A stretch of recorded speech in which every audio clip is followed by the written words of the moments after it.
Hi, my name is Phil Struckmeyer, and I'm excited to be a part of the game plan training team. I'm here to talk about the missional essential of leveraging partnerships, the calendar, and events for greater missional outcomes. Archimedes, the great mathematician, once wrote, "Give me a lever long enough and strong enough, and I'll be able to move the whole earth." The principle here is that through the use of leverage, we can do things that would otherwise be impossible if we only acted on our own. Leveraging multiplies the effects and the efforts, allowing us to achieve results far beyond what our own effort contributed really amounts to. A Webster type dictionary definition sounds like this: leverage is the use of capital, whether it's social, financial, or intellectual, that already exists to accomplish new and possibly greater things. I like how President Woodrow Wilson put it. He said, "We should not only use all the brains we have, but all that we can borrow."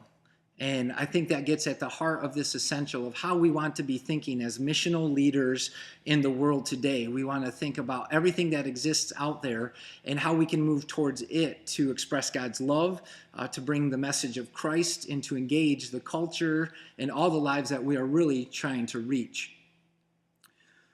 Leveraging partnerships missionally, if we just think about that leg of the stool here a minute, a good example that we've experienced that impact is through Kids Hope USA.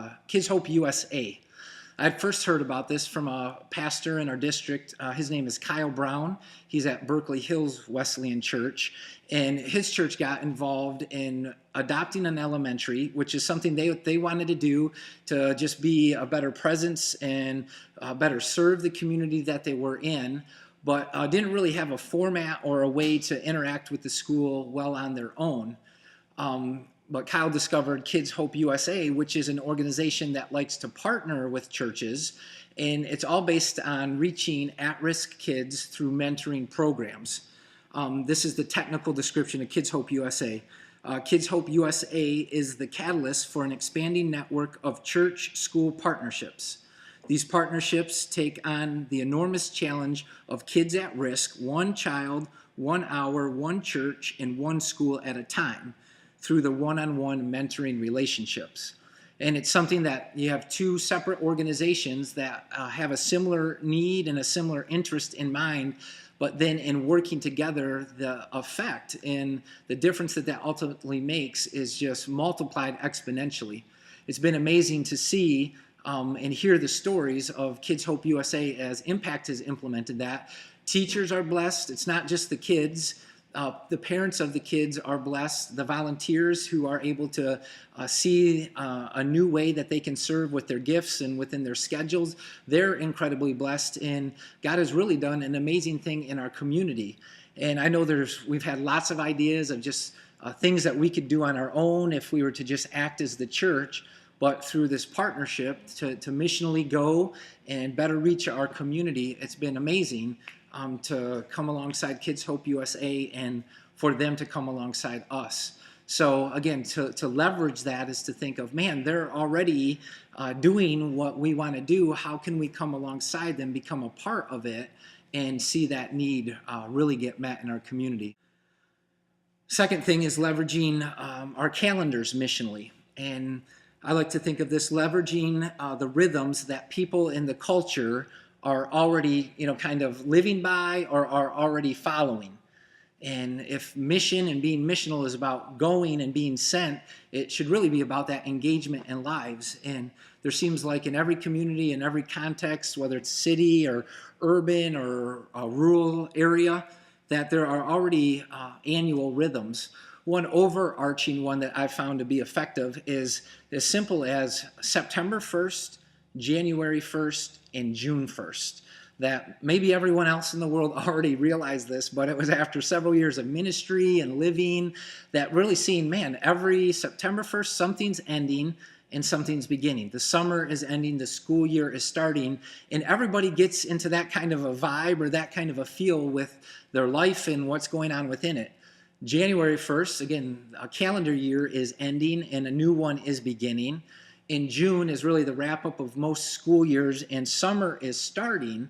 And we've just experienced a phenomenal effect of something far greater as we celebrate in a celebrative sense when lives are already celebrating the end of something, and as we kick off and launch new things, that if we launch when our culture and the community is launching, that just makes us more in sync, again, with all the lives that we're trying to reach, and again, to bring Christ in our lives towards in a missional sense.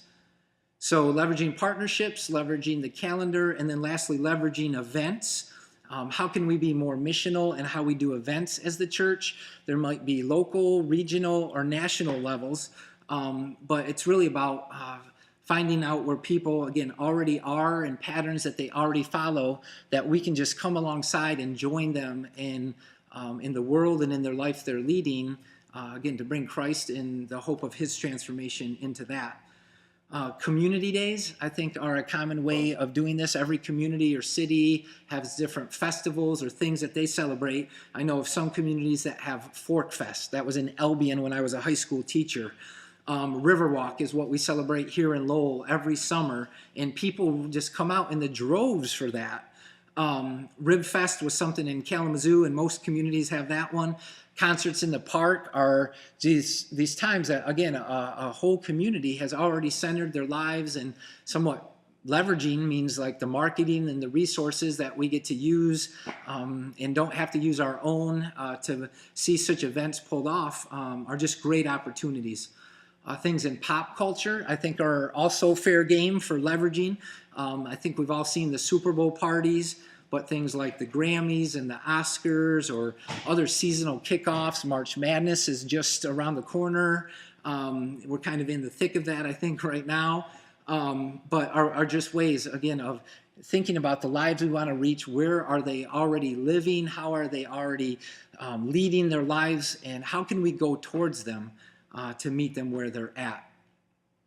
5 things then to just kind of go through a who, what, when, where, and why. Questions that, again, can maybe help each of us pull a lid off of an existing ceiling that our ministry might be currently facing. First would be who. Who could we partner with to greater accomplish what God is leading us to do? Let's not play Lone Ranger or Marlboro Man and think of how can we just make a name for ourselves, but who's already doing it that we could just become invisible and come alongside them. So who? What need is going unmet in our community that we could team with others to meet? That I think too many times if we just see the need, we wonder about how could we do it. But let's build a team and get more people thinking about it and troubleshooting and coming up with the solutions and the planning of it. That let's collaborate as we go after that. When are people most and least available in my community to plan our calendar around? And I don't think it takes more than 3 years to fall into a rut of doing what we've done the way we've done it because we do it that way versus a fresh take of how's our community moving, how's our city moving, how's our culture moving, and how can we align our calendar with that? Where? How about where do people gather that we could hold events where people are already at instead of getting them to come to us? The whole heart of the missional movement is us going out, being sent. So where do people already gather that we could go in and live among? And lastly, why? Why do it alone when more is always merrier? Because when we do it together, there's the possibility of synergy and more to actually happen than what each of us contribute. So that's this concept of leveraging partnerships, the calendar, and events for better missional outcomes and better missional impact. So thanks so much. And again, hopefully this will help you move through a ceiling or take off a lid and take your ministry to the next level. Thanks.